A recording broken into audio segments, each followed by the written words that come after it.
Next topic हमारे पास है retirement और डेथ ऑफ अ पार्टनर का, कि अगर मान लो किसी पार्टनर की डेथ हो जाती है तो अब उसके जो लीगल रिप्रेजेंटेटिव जो होता है, यानी कि जो उसका नॉमिनी होता है, तो उसको कितनी अमाउंट उसको पे की जाती है। ठीक है, अब जब तक वो जो पार्टनर है वो हमारे बिजनेस में काम करता रहा, ठीक है, उसकी डेथ से पहले, तो उसको काफी सारे जो है प्रॉफिट्स में भी हिस्सा मिल रहा होगा। ठीक है, तो उसकी कैपिटल कोई क्रेडिट बैलेंस भी होगा। क्रेडिट बैलेंस जो होता है वो उसका पॉजिटिव बैलेंस होता है, यानी कितना बैलेंस उसके अकाउंट में होता है तो वो भी उसको मिलेगा। ठीक है, अगर उसने जो कैपिटल अपने बिजनेस में इन्वेस्ट कर रखी होगी उसके ऊपर भी उसको इंटरेस्ट मिलता होगा, एक्यूमुलेटेड प्रॉफिट्स वगैरह भी मिलते होंगे। अब जितने टाइम पीरियड तक उसने काम किया है उतना तक उसका जो है प्रॉफिट का जो हिस्सा बनता है वो भी उसको मिलेगा, गुडविल में भी उसको हिस्सा मिलेगा। ठीक है, और कुछ ऐसे भी खर्चे होते हैं कि जो कि पार्टनर ने करे होते हैं तो वो उसके अकाउंट से क्या कर दिए जाते हैं, डेबिट कर दिए जाते हैं। अब मान लो कि हमारे बिजनेस में प्रॉफिट की बजाय लॉस हो गया तो वो माइनस कर दिया जाएगा। ठीक है, प्रॉफिट जो है रिवैल्यूएशन पे प्रॉफिट होने की बजाय लॉस हो गया वो माइनस कर दिया जाएगा। अगर उसने अपने पर्सनल यूज के लिए पैसे विड्रॉ करे थे तो यानी ड्राइंग करी थी उसने, तो वो उसमें अगर इंटरेस्ट और ड्राइंग भी अगर केस आता है उसके अंदर तो वो भी माइनस किया जाएगा। तो बाकी जो फिर बचा हुआ जो बैलेंस है सब कुछ एडजस्टमेंट करने के बाद कि जितना उसको देना आया है हमारी फर्म को और जितना हमने उसको देना है। ठीक है, अब मान लो कि उसका तो जो खर्चा आया है वो तो आया है 200 रुपीज। ठीक है, लेकिन हमारी फर्म को देना कितना आया था कि उसको ये चीजें देनी है, तो उसको आया था हमारी फर्म को देना 500 रुपीज। 500 में से 200 तो उसके वहां कट गए, 200 तो कट गए कि उसको ये चीजें देनी है वापस हमारी फर्म को, लॉसेस वगैरह हो गए। तो अब हमें उसको कितने पैसे देने पड़ेंगे उसके एग्जीक्यूटर को, 300 रुपीज। तो यही वाला केस है बस इसके अंदर कि यहाँ पे ऐसे कौन कौन से अमाउंट है जो उसके अकाउंट में क्रेडिट की जाती है उसके लीगल रिप्रेजेंटेटिव की। इंटरेस्ट ऑन कैपिटल की जो भी इंटरेस्ट बनता है उसके कैपिटल पे, अगर वो पार्टनरशिप डीड में लिखा हुआ है कि यहाँ पे कैपिटल के ऊपर इंटरेस्ट दिया जाएगा तो उसकी डेट तक का, उसकी डेट की डेट तक का जितना भी बनता है इंटरेस्ट वो दिया जाएगा। उनका जो क्रेडिट बैलेंस उनकी कैपिटल का वो, उसका गुडविल में जितना भी हिस्सा है वो भी दिया जाएगा। अनडिस्ट्रीब्यूटेड प्रॉफिट और रिजर्व में उसका हिस्सा, रिवैल्यूएशन के प्रॉफिट में उसका हिस्सा, और जो प्रॉफिट जो है रेगुलर बेसिस पे जो होता है उसकी डेथ तक का जितना भी बनता है वो सब उसको दिया जाएगा। अब उसके अकाउंट से डेबिट कौन सी चीज कर ली जाएगी, ड्राइंग उसने अपने पर्सनल यूज के लिए पैसा निकलवाया उसके ऊपर इंटरेस्ट लगा। अगर लॉस हो जाता है revaluation of assets and liabilities पे, और जब तक उसकी डेथ नहीं होती तो अगर मान लो लॉस होता है तो उसमें उसका हिस्सा। अब ये देखो कि सारी एडजस्टमेंट सबसे पहले जो डिसीज पार्टनर यानी जिस पार्टनर की डेथ होती है उसके अकाउंट में हम क्या कर देंगे, कैपिटल अकाउंट में ट्रांसफर कर देंगे। फिर आगे क्या करते हैं, उसके अकाउंट से जो बैलेंस जो हमारा बचता है वो उसके एग्जीक्यूटर के अकाउंट में ट्रांसफर कर दिया जाता है। एग्जीक्यूटर यानी कि उसके नॉमिनी के अकाउंट में ट्रांसफर कर दिया। अब वो आगे उसकी नॉमिनी की मर्जी है कि वो कितने दिनों के बाद पेमेंट लेता है, विद इंटरेस्ट के साथ 6% इंटरेस्ट के साथ लेता है या नहीं लेता है। अब आगे इसकी कैलकुलेशन कितने कैसे की जाती है, calculation of profit up to the date of the death of a partner, यानी कि जब तक उस पार्टनर की डेथ नहीं होती उसकी डेट तक के प्रॉफिट का जो कैलकुलेशन है वो किस बेसिस पे किया जाता है, टाइम बेसिस पे कि वो कितने टाइम पीरियड तक पार्टनर रहा है, और टर्नओवर और सेल्स बेसिस यानी कि उसके बिजनेस में कितनी सेल्स हुई है। ठीक है, तो इस बेसिस पे कैलकुलेट किया जाता है। अभी हम इसके प्रैक्टिकल क्वेश्चन भी डिस्कस करेंगे इन दोनों का, तो यहाँ तक का फटाफट से आप स्क्रीनशॉट ले लीजिए।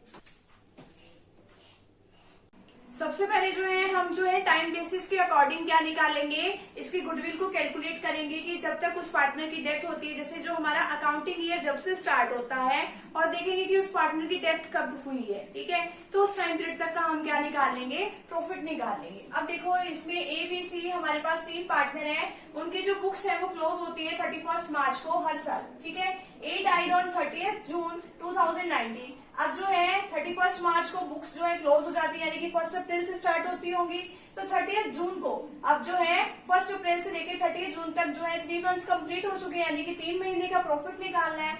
To the agreement the share of profit of deceased partner up to the date of the death is to be calculated. हमें निकालना है इसका प्रॉफिट।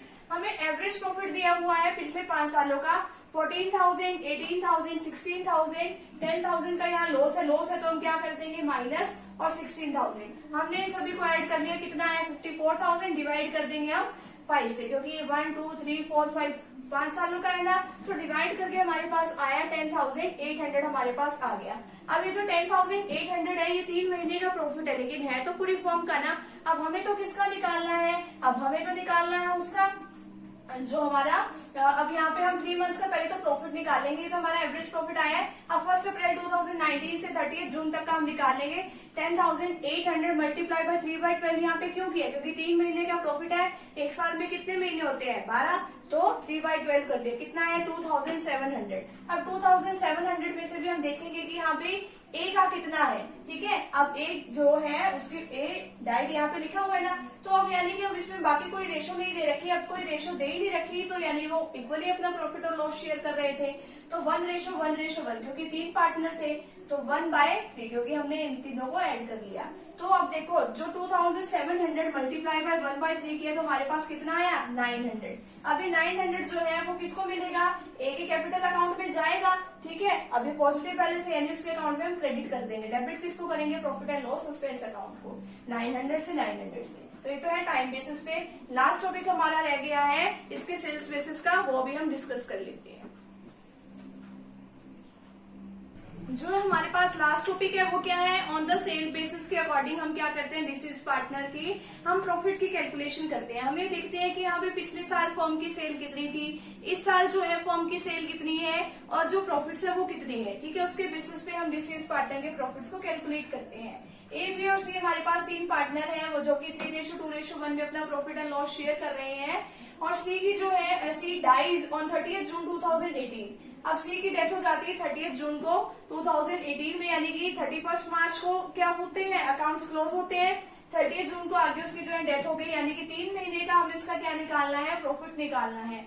अब आगे दे रखा है अमाउंटेड टू 6 लाख, ये क्या है, सेल दे रखी है आपकी, ठीक है। सेल कहाँ से कहाँ तक की है, 1 अप्रैल 2018 से लेके 30 जून 2018, अमाउंटेड टू 2,40,000, ठीक है। सेल्स जो है अब जो हमारी कितनी दे रखी है, इस साल की जो सेल है 31 मार्च 2018 की जो सेल है वो तो कितनी है 6 लाख, और जो 1 अप्रैल 2018 से 30 जून उसकी डेथ तक की जो सेल निकाली है वो कितनी है 2,40,000, ठीक है। और जो प्रॉफिट है फॉर द ईयर एंडिंग जो 31 मार्च 2018 वाले, यानी कि जो पुराना प्रॉफिट है वो कितने का है 30,000 का है। अब आपको करंट ईयर का प्रॉफिट निकालना है डिसीज पार्टनर का। अब देखो प्रॉफिट फ्रॉम 1 अप्रैल 2018 से लेके हमने तो कब तक का निकालना है, 31 मार्च 2018 के बाद क्या है 1 अप्रैल 2018 ना, 1 अप्रैल 2018 से लेके 30 जून 2018 तक का हमने निकालना है, किसके बेसिस पे, सेल्स के बेसिस पे। अब देखो अगर पिछले साल जो सेल्स थी 6 लाख थी, पिछले साल सेल कितनी थी 6 लाख थी, तो प्रॉफिट कितने हुए थे फॉर्म को, तो प्रॉफिट हुए थे 30,000, ठीक है। अब इस साल जो है सेल अगर 2,40,000 है, ठीक है, तो हमारी फॉर्म को प्रॉफिट कितने होंगे 30,000 डिवाइड बाय 6 लाख मल्टीप्लाई किससे कर देंगे 2,40,000 से, यानी कि हमारी फॉर्म को प्रॉफिट हुए हैं 12,000। अब जो है हमारा सी का हिस्सा निकालना है, सी का हिस्सा कितना होगा 12,000 में से मल्टीप्लाई किया 1/6 के साथ। 1/6 के साथ क्यों किया, क्योंकि ये ए की रेशियो है, ये बी की है, ये सी की है। यहाँ पे इसका हिस्सा 1 है और टोटल कितना है 3 + 2 5, 5 + 1 6, तो इसलिए यहाँ पे 6 जो है टोटल किया, तो इसका हिस्सा कितना आ गया 2,000, ठीक है। तो यहाँ पे जो हमारे रिटायरमेंट और डेथ ऑफ अ पार्टनर है, ये वाला जो चैप्टर है, ये वाली यूनिट जो है यहीं पे कंप्लीट होती है। तो फ्रेंड्स अगर आप चैनल पे न्यू हो तो चैनल को प्लीज सब्सक्राइब कर दीजिए, वीडियो को लाइक कर दीजिए और बेल आइकन को प्रेस जरूर कर दीजिएगा, ताकि आपको आगे आने वाली वीडियोस का नोटिफिकेशन मिलता रहे। तो आपकी सीयूईटी की तैयारी बहुत अच्छी चल रही होगी वैसे तो, और आपको आगे भी इसी तरीके के जो वीडियोस लेक्चर है ऐसे ही मिलते रहेंगे। तो मिलते हैं नेक्स्ट टॉपिक के साथ, नेक्स्ट वीडियो के साथ। Thank you very much.